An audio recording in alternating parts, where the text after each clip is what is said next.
The Peacekeeper is a very viable weapon dealing massive blows in just one hit. A slow fire rate though makes it very difficult to use, and the fact that it was a care package weapon for several seasons, it limited its usability. But fear not, the PK is now floor loot with a few nerfs to it, but still just as powerful. This video is here to help you use and abuse the PK to its full potential, and if you're new around here and find this video in the slightest bit helpful, please consider subscribing. It's free and it helps grow my channel.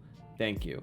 So the first topic I'm going to talk about is tracking. When it comes to any weapon in this game, tracking is key to hitting your shots, and so is controlling recoil at the same time. But luckily for shotguns, there's no fucking recoil, so you don't have to control any recoil whatsoever when using a shotgun. And if there is any recoil at all on a shotgun, it's going to be marginal or arbitrary. I already have videos that go in great depth on how to actually improve your tracking in this game, and I'll link that on screen in the top right corner and down below in the description. However, if you need a quick refresher, let's just go over the basics. The first thing you want to do is never to look at your crosshairs or your reticle, especially in close range engagements. What you want to do is look at the actual enemy. Now, what if the enemy is not lined up with your reticle? Well, your reticle or your crosshair, I'm just going to be calling it a reticle from now on, it is going to be the center of your screen every single time. That's just how it works. It's always going to be the center of your screen in FPS games.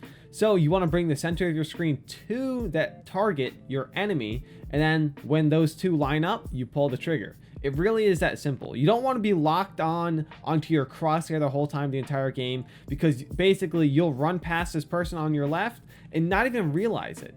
That's why you have to keep your eyes peeled and aware of your surroundings. Now, this is called tunnel vision. If you constantly just look at the center of your screen, you will probably run past enemies and most likely get snuck up on a lot. So in order to counter that, start looking around your screen just very quickly. Just a quick glance across from left to right across your screen, and you're good to go. But you want to continuously do that. Not to the point it makes you nauseous, but you're trying to avoid this tunnel vision. And if you need an in-depth video that discusses tunnel vision and how to fix that, I have a link on screen in the top right corner and down below in the description. Another thing I like to mention is that when a target is at range, you need to lead your shot. If I shoot this target the right-hand side, it's going to miss. Why? Bullets are projectile based in this game. Therefore, it makes it so it takes time for a bullet to go and hit a target. You have to lead the target in order to hit your target like this. Now, you're wondering, distinct, why the hell are you talking about leading your target when it comes to the Peacekeeper? It's a shotgun. You're going to be up close. Well, the thing is, you are completely right. However, there is a choke attachment on this, and if you are not leading your shot, you're going to miss your entire spread. The entire spread looks like that. However, when it's fully tightened like this, you might miss half of that. So that's why you gotta lead your shots, especially with the choke and at range with the Peacekeeper. The last thing I want to mention when it comes to tracking is flicking to your target. You always want to be constantly tracking your target as you move left, right, crouch, jump. Don't jump when you're strafing, by the way. You will just die immediately. As you're moving, you want to constantly keep your reticle center mass on the target. Otherwise, you're not going to be as accurate. The reason being is because as long as you're center mass on the target, you're gonna kill someone in 2 to 3 shots with the PK. When you flick away from it, you're not gonna be as accurate. Now, you see a lot of players actually flick to and away from targets like this, and the reason being is for a number of reasons. One, they've done it constantly to the point where it's just muscle memory, where they have to aim and flick to. And two, as you see, when I shoot this Peacekeeper, it takes up, you know, a good portion of my screen on the left-hand side, so they kind of turn away so they see the enemy, and if they're moving or not, they'll be able to see them more clearly. Now, I don't recommend you go down this route, but if you flick between shots with the PK, you're going to be much more inaccurate. I will say this, always keep your eye on the enemy. As you flick away, your eye should still be on the enemy. Then when you flick back, should still be on. That's when you pull the trigger when the two cross. The route that I recommend that you take is to constantly track the person, your target center mass. The reason being is because all you have to do here is just pull the trigger. That's it.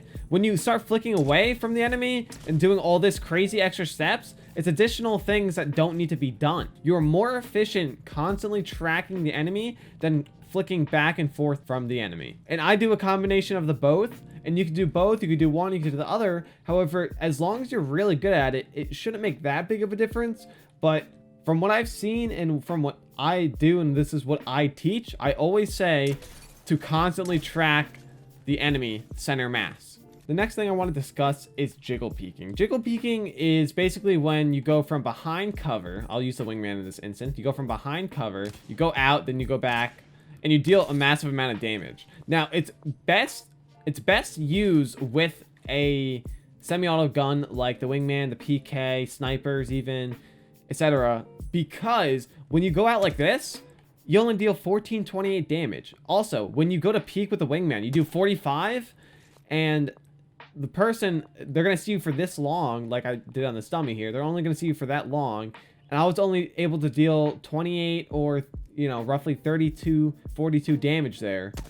I'm only able to get a couple shots off, and I have to go back behind cover. The longer you're exposed out in the open gives the enemy an opportunity to deal more damage. It just makes sense because you're more exposed. They're going to be able to hit you more. Therefore, you're going to take more damage and probably die. However, with something like the PK or the wingman, you just go up, down. They can't shoot you. You go up, down, 63, 65.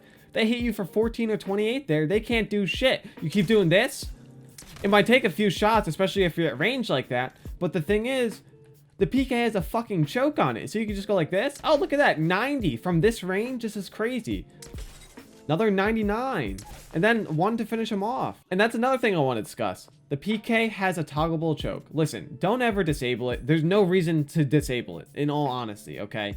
Because if you are up close against someone, you should always be aiming center mass regardless. Obviously, up close, if you do disable it, for example, you have a better chance of hitting the head and getting, you know, a few more damage points by hitting a crit. Those extra damage crit points are negligible unless you hit a full crit shot on someone. So I'll demonstrate right here on this. 121 to the head versus 99. But you could still, you know, kind of get there. But I just want to state that the crit points, the amount of damage that you do with a critical headshot, is kind of negligible when it comes to the Peacekeeper because it's barely an increase from the damage from before. However, you could do a full 121 damage to the head like that, and that's really nice. Or you just hit center mass for 99. I mean, that hit 81 there because I already did a bunch of damage to their head, but like I said, 99 to the body.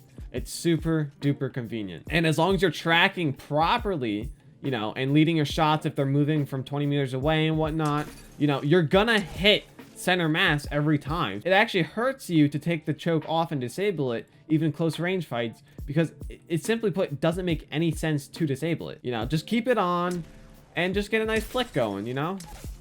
And the last thing I want to talk about is strafing. Now, I have a few videos on strafing, crouch spamming, how to actually strafe, basics of strafing. Lots of videos on strafing on my channel. And I'll tell you one thing, a lot of people will just stand still and move in one direction. Listen, that's some beginner shit, okay? And if you are a beginner, that's okay. That's good to get started like that. However, you want to move left, then right, then left and right again. You know, this at least, you know, this is stepping up from beginner, maybe like level 1 or level 2. And then once you start throwing a crouch in there, sure. And when you get serious with strafing, when you're really good at strafing and avoiding shots, it becomes more difficult for you to track the enemy, which is why a lot of people constantly flick to the target like this.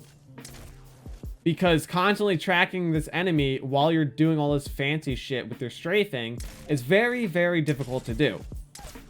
I'd like to mention one more thing real quick. When you are using the Peacekeeper, it has a pretty low fire rate. Even with a choke, without a choke, whatever, you gotta get used to that timing, okay? You gotta build it into your muscle memory. So when you go to Jiggle Peek, okay, you need to understand that you need to wait for it to cock and then go back up again. You basically need to Jiggle Peek a little slower than you normally would with, like, for example, an 𝕊𝕚𝕚𝕚 or a Mastiff. Now, if you want to know how to use and abuse the Mastiff, I have a separate video on that as well. The 𝕊𝕚𝕚𝕚 one, I will be making one in the future. But like I said, the fire rate on the Peacekeeper is very, very slow, and I highly recommend even a white shotgun bolt can make a big difference. So if you are running a shotgun, it doesn't matter what shotgun it is, but primarily for the sake of this video, the Peacekeeper, get a shotgun bolt, even if it's a white one, it will make a difference, trust me. I'd like to thank each and every one of you for watching the video. If you enjoyed it, make sure to drop a like. Comment down below whether these tips helped you out in using and abusing the Peacekeeper in Apex Legends. I'd love to hear your advice, your tips you'd like to give others, and let me know if this actually helped. Thank you so much again for watching the video. If you are new around here, subscribe for more awesome content just like this because I've been gamer. I'll see you all next time. Peace.